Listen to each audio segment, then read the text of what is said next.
welcome to In Conversation with writer and editor Sheila Bender, discussions on the writing life, a monthly chat with writers, publishers, and those who support the literary arts. Hello. Today we're in the KPTZ studios with Mara Lathrop, whose plays have been receiving productions in New York, Chicago, Los Angeles, Seattle, Toronto, Rome, and Bangkok. And these plays include The Visible Horse, The Urn of Drew, Hell on Wheels, and The 18th Mitzvah, Dreams of Baby, Tales from the Salt Mines, and Is Story of Poor Sea Village Girl, The Six Basic Rules as well. Her plays are published by Smith & Krauss, Merriweather, and Indie Theater Now. She's received fellowships from the Washington State and Seattle Arts Commissions and Artists Trust. She's been a featured playwright at the National Playwrights Conference, the Ojai Playwrights Conference, and Seven Devils.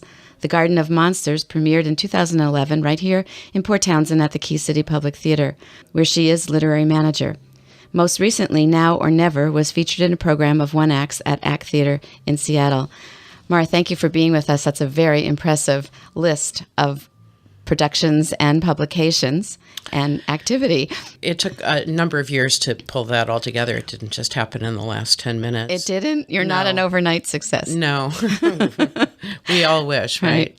Well, I'm really happy to have you here talking in our program about the writing life and writing. It's rare, I think, for us to be able to talk to a playwright. I think that there are fewer of you than there are of other sorts of genre writers. So maybe you could just tell us a little bit about how playwriting became your genre. I came to writing through acting. I started out as an actor, and at a certain point, I had this idea for a little play I thought would be really funny, and I wrote it, and I pulled some theater friends together, and we put it in a festival of new work in Seattle. New City Theater used to do a director's festival and a playwrights festival anyway, and it won Best of the Week. All right. And I thought, oh, this is easy. Let's do it again. And the second one was not as easy? No, the second, I had an idea for another play, and it was, I decided it was a full length, and it was about female friendship, which I didn't see a lot of plays out in the world really about that topic. This was like back in the mid-'80s. And I spent a whole summer writing it, and I remember, my kids were little, and I was, writing when they were at friends' houses or taking naps, and I remember one day my kids were off somewhere, and I had the whole day to write. It was like such a luxury. And a really good friend came over, and she said, she just stopped in to see if I wanted to go to the beach, and I actually said no. I don't. And that's when I figured out I was probably a writer, when I refused to go to the beach on a beautiful day when I had a whole day free. And that second play became? Nothing. It would never left my home. It was just absolutely dreadful. It was everything that you shouldn't do in a play. I did. And you learned that? How did you learn that? I learned it. I learned it when I invited some friends over to read it out loud to me in my living room so I could hear it out loud.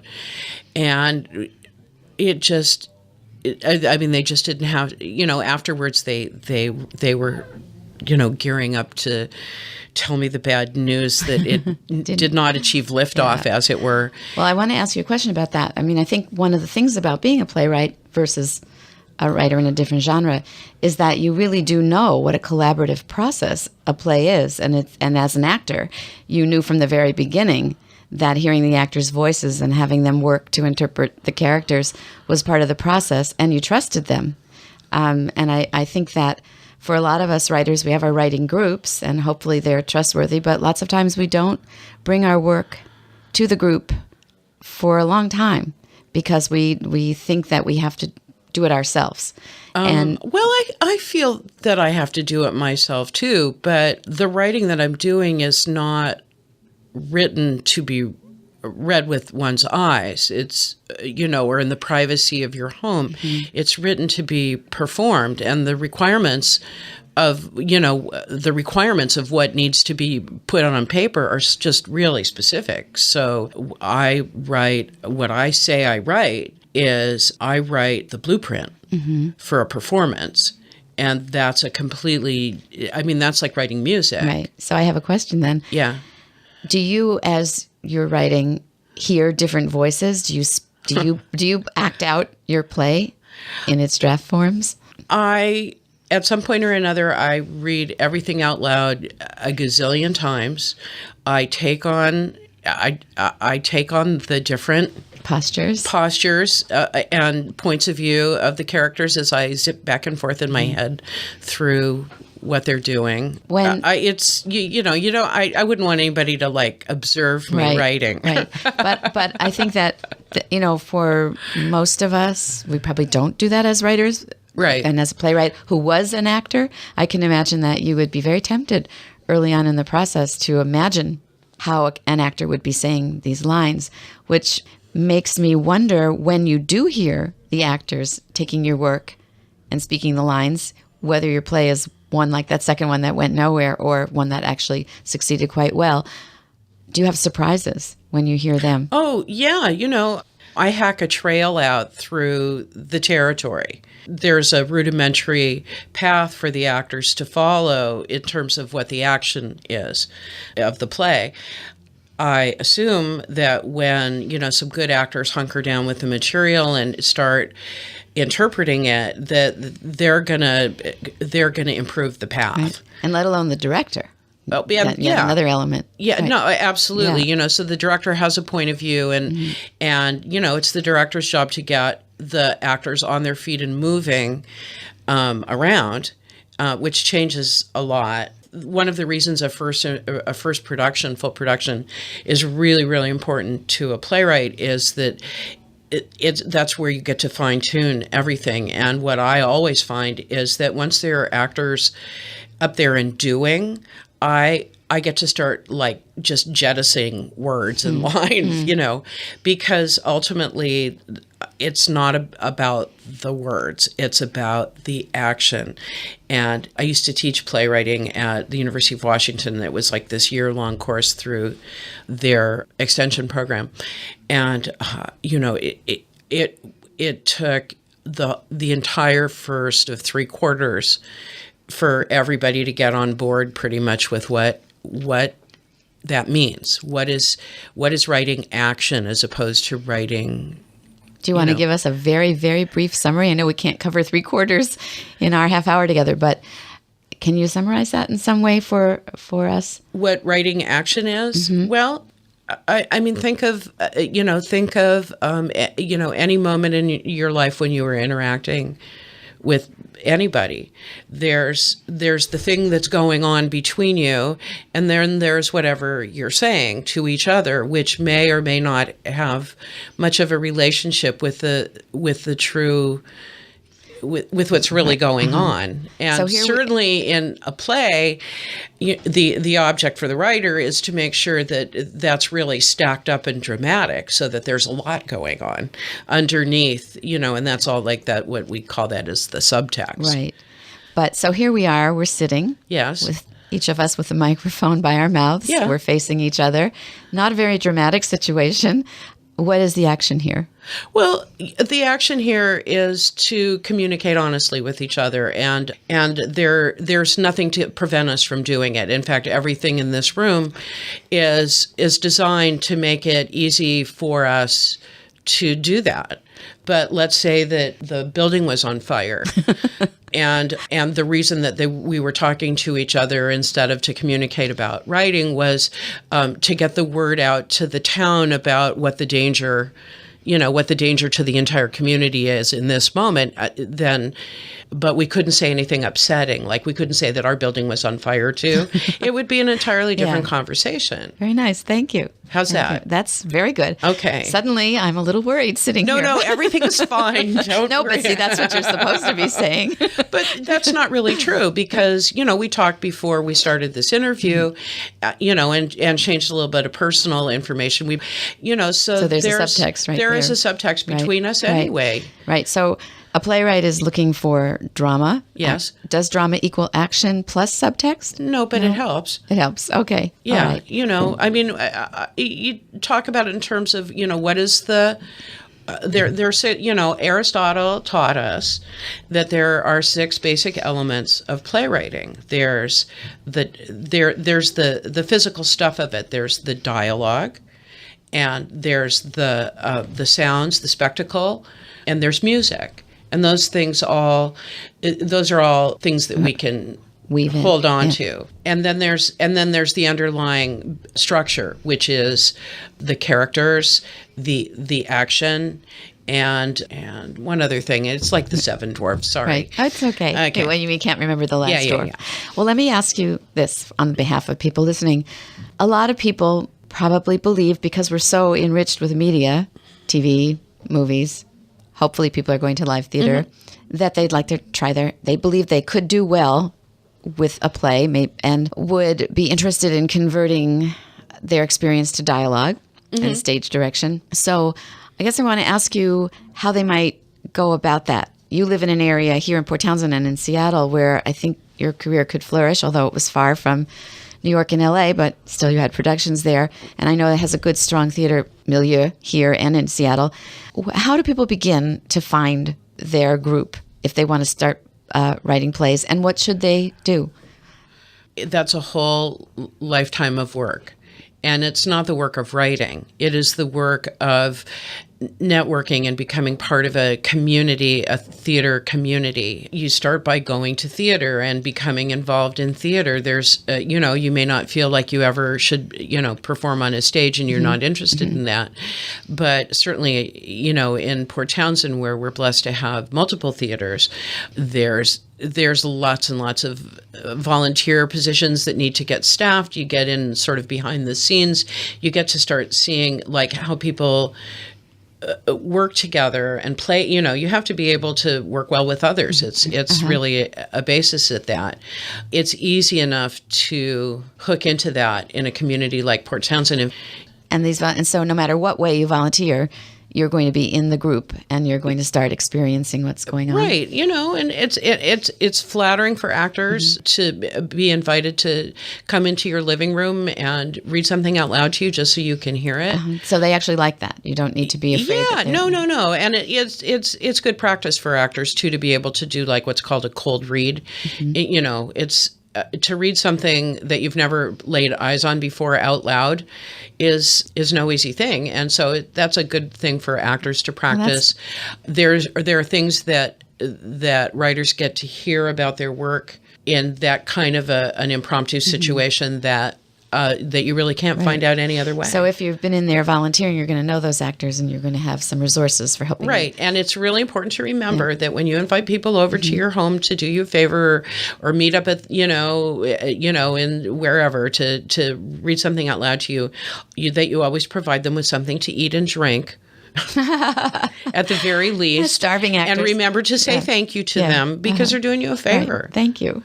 That's a good reminder. And we're all human and we all like to be taken care of. You are listening to KPTZ 91.9 FM, Port Townsend. In case you have just joined us, you are listening to Sheila Bender and discussions on the writing life. Today, Sheila is interviewing local playwright Mara Lathrop. I know that when I did a little bit of playwriting, mostly in the realm of adaptations for a youth theater on Mercer Island, I had spent a lot of time accessing plays, 1-act plays, 3-act plays in print. And I think that's another thing people don't really think of. In your bio, we know that who your publishers are. But I think a lot of people don't know that they can actually go read a play.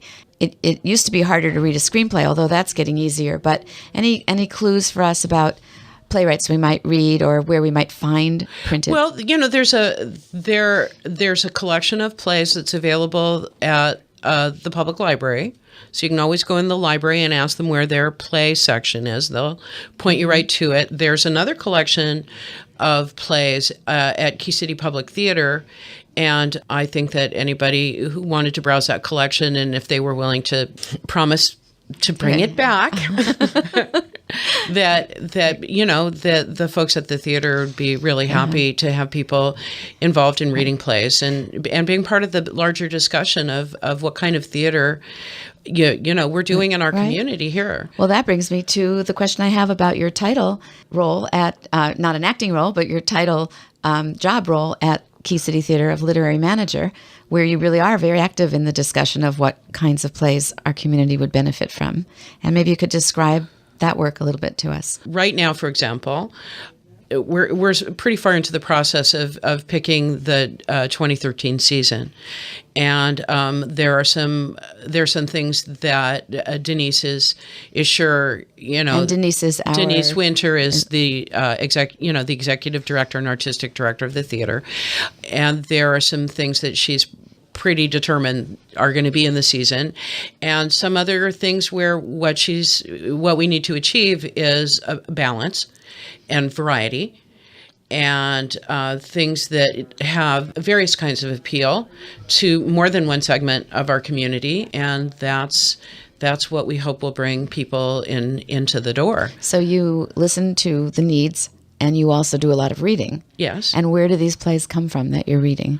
Well, they come from a lot of different places. Most of the things that we're interested in are published, and they're easy enough to find. There are a couple of really big publishers of plays, dramatists and Samuel French. Things that we've heard about or read about in reviews that sound like they may be a good fit that are now available for, where the rights are, things that are just really hopping on Broadway and in the big houses off Broadway right now. Those rights aren't available to a theater like us. Mm-hmm. They're looking for their first couple of big regional productions and that wouldn't be out here. That's not going to be out here in Port Townsend, unfortunately. Although it often turns out that it's one of the theaters in Seattle, which is really, fortunate for us. We're only 2 hours away from a really great evening of theater in a big house with, big names. It's pretty cool. I think there's nothing like being in the presence of live theater. You feel so nurtured. You feel like these people are performing for you. Oh, yeah. And you're right there. And they are. And it's great. So now that brings me to the segue about screenwriting. I think that a lot of people in today's world might ask, why be a playwright? Why not be a screenwriter? Why not try for the big bucks? Any response to that idea? I've written a couple of screenplays. I find it extremely difficult because it's primarily what's required primarily of a screenwriter is to think visually. And my approach is very visceral. In my head, I've created a small proscenium stage where I can put anything from bare stick figures to pretty well-realized characters, and I know how to do that in my head. I really love theater, and I don't love film the way I love theater. So that's part of the visceral. And so I would have to create a completely different venue in my head, and I just haven't gotten around to doing it. If somebody offered me $1 gazillion to write a screenplay, I would do it. Around to it. But it doesn't work that way. I think we have our chosen genres. They're what live I think in us. we do. Yeah. And, it's like I remember being a kid, and we were lucky back then that in the public schools we could explore all kinds of things. There were lots of enrichment programs, and I tried everything. I did painting, and I did pottery, and I did drawing, and I did band, and I did all of these things, and nothing ever really felt like a really good fit until I did theater, and acting felt like it felt like a pretty good fit, and I loved it quite a lot, and I loved being in theater, and I loved being when you didn't get a part, in the high school play, that meant that, you were going to work on the backstage crew. So I got to, I ran lights, and I did props, and I got to do all kinds of things, including I did a little directing, of little projects, and I thought it was all pretty great, and it never occurred to me to write a play. And when I was in my 30s, I had an idea, and The funny idea. I had this funny idea, and I wrote a play for the first time. And that was the first time I ever recall in my life feeling like this feels perfect. That's nice. I like that story, because we need to pay attention to what the fit is. And once I found the thing that made me feel perfect, why would I wander very far? Right. Okay. It's kind of like love. Yeah. And like then, a good love. And then the rest of that lifetime work of creating the plays and finding the productions. And Right. It's all, to me, it's all puzzles. You know, they're all puzzles, and I have to solve them, and I have to make up the solutions out of myself. So that's what it feels like to me to write. That's interesting. A metaphor of puzzles. I think, I know as an editor of work, it seems like I'm fitting the puzzles pieces into a new puzzle than the person who initially wrote it. Yeah. And they go, how did you know what I wanted to say? I said, well, all the pieces are here. They just weren't making the picture you wanted.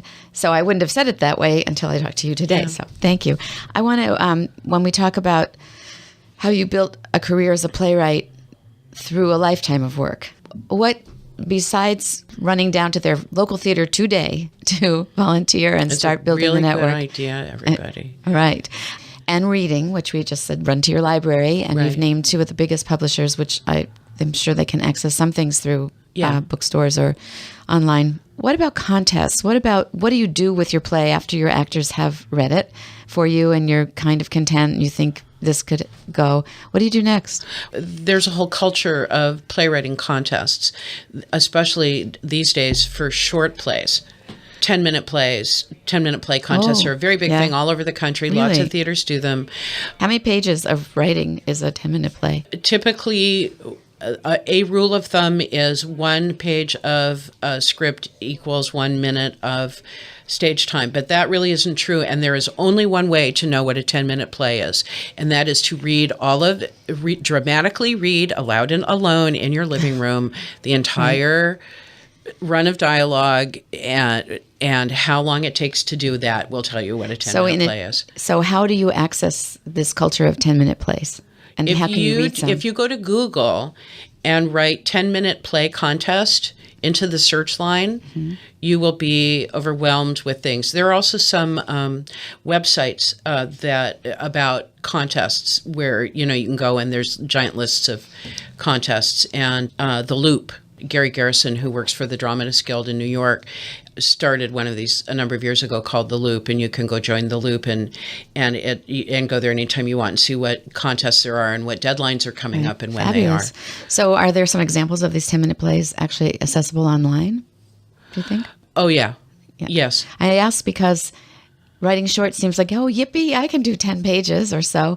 And Yeah. on the other hand, you've got to have that play structure Yes. all compressed into your 10 minutes. Which to write a good one, you do, yeah. Which could be a skill. Challenging. Yeah. Well, that is fabulous to hear of these resources. So just to repeat, you have The Loop, Yes. where it's a resource for knowing what contests are available, and also to type in 10-minute play contests and come up with some others. Or go to one of my publishers, indietheaternow.com.